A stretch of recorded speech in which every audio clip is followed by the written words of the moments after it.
नमस्कार दोस्तों, मैं हूं आशा और सभी कैसे हो। तो आज मैं दोस्तों समझाऊंगी कि जब इंसान की मति फिरती है, बुद्धि खराब होती है, तो इंसान खुद को तो चोट पहुंचाता ही है, खुद तो दुखी होता ही है, लेकिन दूसरों को कितना दुखी करता है। आज मैं रामायण की कुछ चौपाइयों की लाइनों के माध्यम से, कुछ छंदों की लाइनों के माध्यम से समझाना चाहूंगी। दोस्तों, ये बात है उस समय की जब भगवान श्री रामचंद्र जी को 14 साल का वनवास दिया था के माने। तो आइए हम समझते हैं इन लाइनों के माध्यम से अर्थ सहित। रामे सरसी सुते कानन जोगो, काह कही सुने तुम्हें कहूँ लोगो। राम सिया राम जय जय राम, राम सिया राम जय जय राम।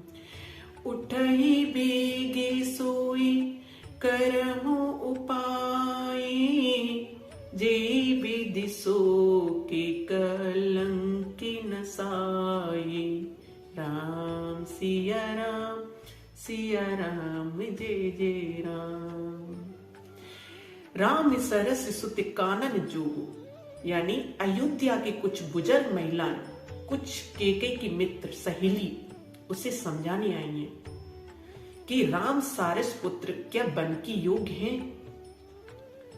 जब केके की बुद्धि फिर जाती है तो अयोध्या की जो बुजुर्ग महिला, ब्राह्मणी महिलाएं होती हैं, उसकी मित्र होती हैं, वो समझाने आती हैं, लेकिन केके एक भी बात नहीं मानती है। उसकी समझाई हुई बात भी इतनी चुभती है कि आग बबूला होती है। वो अंदर ही अंदर क्रोधित होती है कि ये मेरे से क्या कह रही है, कुछ भी समझ में नहीं आता है। तो अयोध्या की महिलाएं क्या कहती हैं? राम सरस सुत कानन जोगो, यानी राम सरस, जो राम सारस पुत्र हैं, क्या बन के योग्य हैं। काह कही सुन तुम कहूं लोगो, ये जब बात लोग सुनेंगे तो तुमसे क्या कहेंगे, कभी तुमने सोचा है। उठई बेग सोई करहु उपाय, उठ जल्दी उठो और ऐसा उपाय करो जे विधि शोक कलंक न साही, जिस विधि से, जिस उपाय से इस कलंक का, शोक का नाश हो। जय भांति सो के कलंक जाय, उपाय कर कुल पालही। हट फेर राम ही जाति बन जन बाति दूसरी चालही। जिमि भानु बिन दिन प्राणु बिन तन चंद बिन जिमि जामुनी। तिम अवधि तुलसीदास प्रभु बिन समझ ध्यो जिय भामुनि। इसका अर्थ है दोस्तों, जी भांति शोक कलंक जाए, उपाय कर कुल पालही। जिस तरह शोक और कलंक मिटे, वही उपाय करके कुल की रक्षा कर।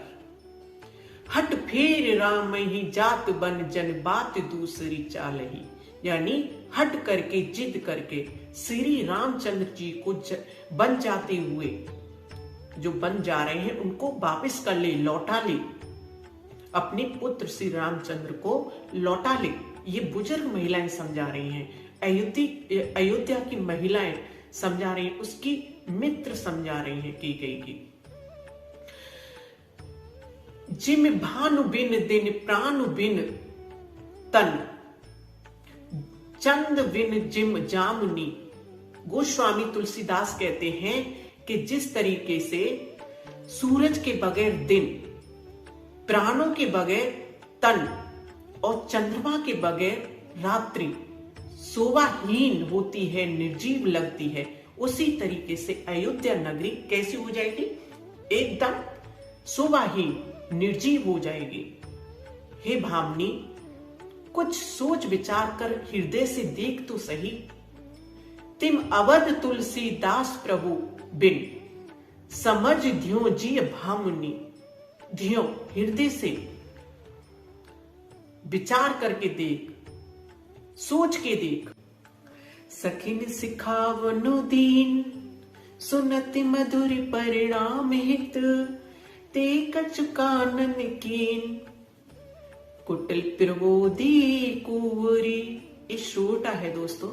इसका अर्थ है जब अयोध्या की जो बुजुर्ग महिला है, जो कैकेयी की सहेली है, मित्र है, वो समझा रही है, यानी कैसी वाणी बोल रही है कि सुनने में तो मधुर है ही, लेकिन उनके परिणाम हितकारी हैं।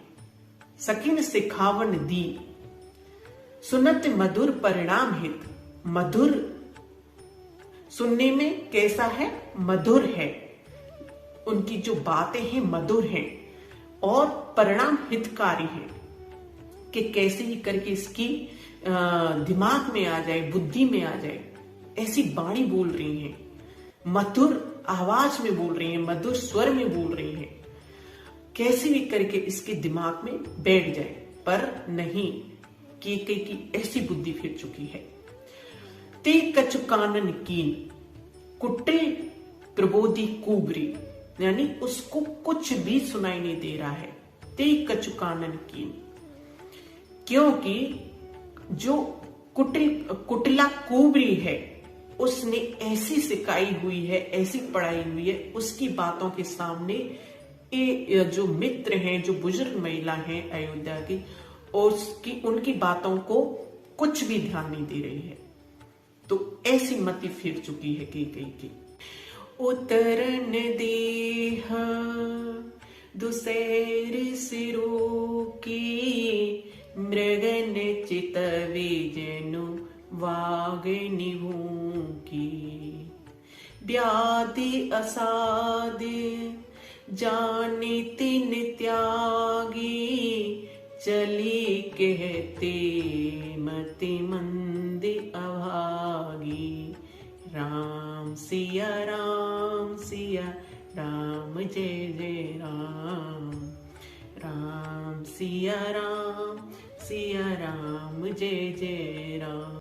दोस्तों, इसका अर्थ है उतरन देह दुसह रिस रूखी। कैकेयी कोई उत्तर नहीं दे रही है क्रोध के मारे। मृगन चितव जनु बागिन भूखी, और ऐसे देख रही है जैसे भूखी शेरनी, भूखी बाघनी हिरण को देखती है। व्याध असाध जान जन त्यागी, यानी इस तरीके से जैसे बीमार हो जाते हैं, असाध्य पड़ जाते हैं एकदम मन ही मन में, इस तरीके से पड़ी हुई है। चली कहत मत मंद अभागी, और बुजुर्ग महिला है, मित्र हैं कैकेयी की, वो चली जाती हैं यह कहते हुए कि अभागिन है ये, तो इसकी मति खराब हो चुकी है, बुद्धि खराब हो चुकी। तब उसको सारी सखियां, बुजुर्ग महिला मंद बुद्धि अभागिन कहती हुई चल दी। तो दोस्तों, ये वीडियो मेरा आपको कैसा लगा कमेंट बॉक्स में कमेंट करके जरूर भेजना, और लाइक शेयर सब्सक्राइब जरूर करना दोस्तों। और स्वस्थ रहना, मस्त रहना दोस्तों। ये छोटी सी जिंदगानी है, एक चाइना प्रोडक्ट की तरह। बिल्कुल, पहले तो 100 साल की एज हुआ करती थी, लेकिन आज के समय में कोई पता नहीं है कौन सा ईयर, कौन सा मंथ, कौन सा दिन, घंटा, मिनट किसके नसीब में है। तो दोस्तों, इसलिए स्वस्थ रहिए, मस्त रहिए, आनंदित रहिए। तो नमस्कार दोस्तों, मिलते हैं अगले वीडियो में।